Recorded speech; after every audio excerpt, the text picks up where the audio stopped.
인플레이션으로 전 세계 각국의 기준금리 크게 오르면서 주식시장 정말 패닉에 빠졌습니다. 저도 패닉에 빠졌습니다. 이럴 때 갈 곳 잃은 많은 돈은 안전자산으로 향하기 마련이죠. 대표적인 안전자산으로는 달러, 국채, 그리고 금이 꼽힙니다. 오늘은 대표 안전자산인 금에 투자할 수 있는 방법들 한번 살펴보려고 합니다. 그리고 금 투자하면서 우리 투자의 적이죠. 세금과 수수료를 줄일 수 있는 방법들 한번 살펴보겠습니다. 금을 화폐로 쓰는 시대도 지났고 이젠 정말 귀금속일 뿐인데 금이 왜 이렇게 대표적인 안전자산으로 꼽힐까요? 그 이유는 모든 사람들이 선호하고 아무 데서나 나오지도 않고 쉽게 찍어낼 수도 없기 때문입니다. 괜히 금을 실물자산의 황제라고 부르는 게 아니겠죠. 이런 점 때문에 대규모 전쟁이 일어나거나 글로벌 경제 위기가 찾아올 때마다 금값은 오릅니다. 한 나라의 화폐 가치가 폭락해서 휴지 조각이 됐을 때도 해외에 갖고 나가서 인정받을 수 있는 자산은 사실상 금뿐이라고 해도 과언이 아니기 때문입니다. 한국 같은 경우는 IMF 때 금 모으기 운동 통해서 전 국민이 이런 사실 가장 몸으로 느낀 나라기도 했죠. 그래서 금은 지금 같은 인플레이션 시기를 가장 잘 방어하는 자산으로 꼽힙니다. 금 같은 경우에는 주식이나 채권과 상관관계도 비교적 낮죠. 다만 또 다른 대표적인 안전자산인 달러와의 결정적인 차이는 있습니다. 달러는 현금인 만큼 갖고 있으면 이자를 계속 받을 수 있지만 금은 아무것도 주지 않는다는 점이죠. 거꾸로 말하면 금은 차익이 나지 않으면 갖고 있는다고 해서 아무것도 생기지 않는다는 것을 의미합니다. 그러면 우리같이 짠테크하는 사람들이 적어도 금으로 차익을 노린다면 수수료나 세금을 최소화해야겠죠? 먼저 금에 투자할 수 있는 방법들에 대해서 한번 살펴보겠습니다. 금 투자 방법은 크게 보면 5가지가 있다고 볼 수 있습니다. 첫 번째는 당연히 금 현물을 사는 겁니다. 우리 종로 3가 쪽 이런 데 가면 금은방 많죠. 여기는 많은 분들이 저랑은 좀 상관이 없긴 한데 주로 커플링이나 결혼 반지 등 반지를 맞추러 많이들 가실 텐데요. 여기서 내 자산으로서 금을 산다고 한다면 그 금값의 10%를 부가가치세, 그리고 이 금을 세공하는 비용과 각종 수수료 등을 내야 합니다. 통상 15% 안팎인데요. 은행에서도 골드바 살 수 있는데 이것도 마찬가지입니다.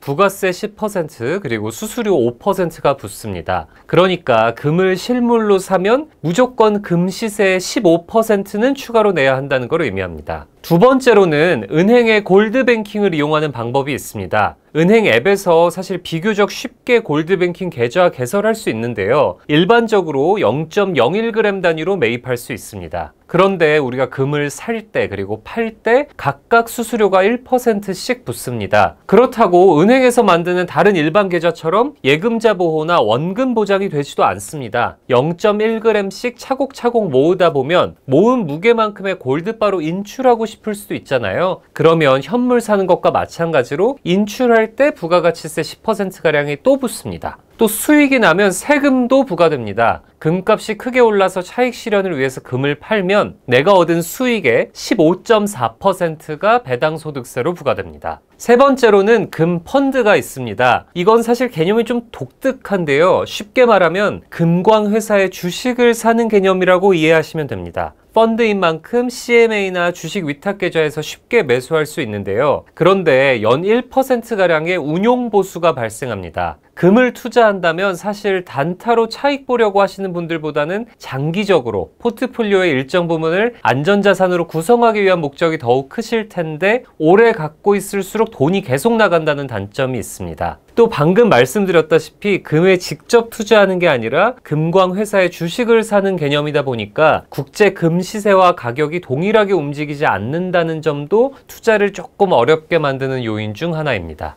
네 번째로는 금 ETF에 투자하는 방식이 있습니다. ETF인 만큼 주식 앱에서 사고 팔기 편하다는 점이 큰 장점인데요. 말하자면 주식하는 거랑 똑같죠. 그리고 상품마다 다르지만 운용보수도 연 0.5% 안팎으로 펀드나 골드뱅킹에 비해서 훨씬 저렴합니다. 하지만 국내 금 ETF 같은 경우에는 역시 마찬가지로 차익의 15.4%를 배당 소득세로 내야 합니다. 그리고 국내 금 ETF 상품 같은 경우는 대부분 금 현물이 아니라 선물에 투자하는 ETF입니다. 선물에 투자하게 되면 현물에 투자하는 것보다 금값이 오를 때 상승폭은 아무래도 좀 덜 반영됩니다. 물론 금값이 떨어질 때는 이런 점이 장점이 되기도 하겠죠. 국내 금 현물 ETF도 있습니다. 달러로 국제 금 시세에 따라서 매매한 뒤에 원화로 다시 환산해서 거래하도록 되어 있습니다. 해외에 상장된 금현물 ETF에 투자하는 방법도 있는데요. 금현물 ETF는 이 달러로 표시되기 때문에 금 가격이 오르락내리락 하는데 환율이 반영됩니다. 특히 금은 주로 달러와 반비례하는 상관관계를 보입니다. 금값이 많이 뛰어서 우리가 팔려고 해도 주로 금값이 뛸 때 달러 가치는 떨어질 때가 많아서 우리가 얻는 이익이 상쇄되는 효과가 발생하죠. 또 해외 ETF인 만큼 일정 금액 이상의 차익이 발생하면 22%의 양도소득세도 부과됩니다. 좀 정리를 해보자면 ETF는 매매 수수료가 낮고 주식처럼 거래가 쉽다는 장점이 있지만 차익이 발생하면 소득세가 크게 부과된다는 점이 좀 뼈아픕니다.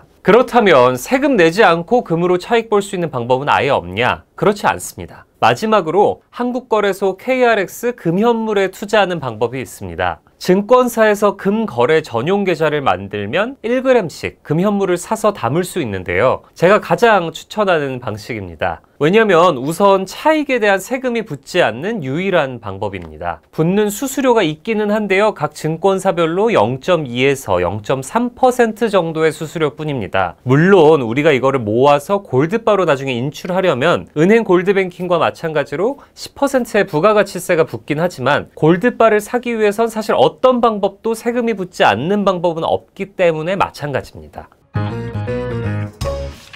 제가 이 금 투자하면서 세금을 가장 아끼는 투자 방법이 이 KRX 금현물 투자라고 말씀드렸죠. 그런데 이 각 증권사별 수수료는 물론 큰 차이는 아니지만 각각 다릅니다. 대면과 비대면 거래 모두 허용하는 대부분의 증권사들은 오프라인보다 온라인 거래, 그러니까 비대면 거래에 더 낮은 수수료를 책정하는데요. 온라인 거래 기준 수수료가 가장 낮은 곳은 미래에셋증권으로 0.165%에 불과합니다. 0.5%를 수수료로 부과하는 대신증권이나 0.33%를 부과하는 키움증권과 비교해서는 굉장히 싸죠.